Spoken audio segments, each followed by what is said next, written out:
The top stories breaking at 8. We start with new details and new questions being raised after the Israeli rescue operation that freed 4 hostages in Gaza. I want to go back to foreign correspondent Tom Sufi-Burge in Tel Aviv. Good morning, Tom. Yeah, good morning, George. 3 of those Israeli hostages rescued from Gaza still recovering here at the Sheba Medical Center as we learn more about the military operation to free them, as well as the Israeli airstrikes killing and injuring Palestinian civilians. This morning,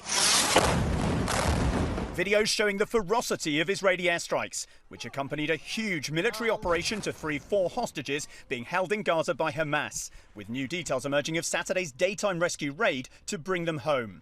26-year-old Noah Agamani hugging her father shortly after her rescue. Noah seen pleading for her life on October 7th as she was taken by Hamas at the Nova Music Festival. Also rescued 27-year-old Andrei Kozlov, 41-year-old Shlomi Ziv, and 22-year-old Amog Mirjan. The 3 men still at Sheba Hospital near Tel Aviv. Itai Pesak saying they've all experienced immense trauma.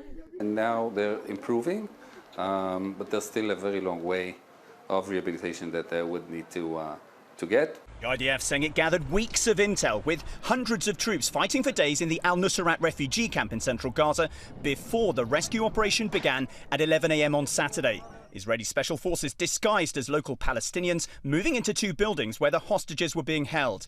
The call sign for when they were freed was "We have the diamonds." Then they were helicoptered out of Gaza with Israel celebrating. Only 1 Israeli policeman was killed. But video of the aftermath revealing entire buildings razed to the ground. More than 270 Palestinians killed during the raid and nearly 700 injured, according to the Hamas-run Gaza Health Ministry. One woman saying 2 of her cousins were killed, 2 others seriously injured.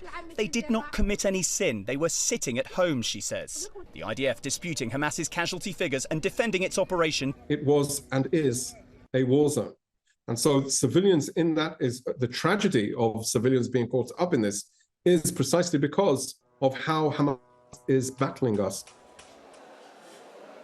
And guys, like President Biden, Benny Gantz has called for a deal to end the war. He's a member, or was a member of the war cabinet here, and free dozens of remaining hostages, including American Secretary of State Blinken arriving here in Israel today to meet Netanyahu as ceasefire talks between Israel and Hamas appear to have stalled. Michael? All right, Tom, we know you'll be covering that for us. Thank you.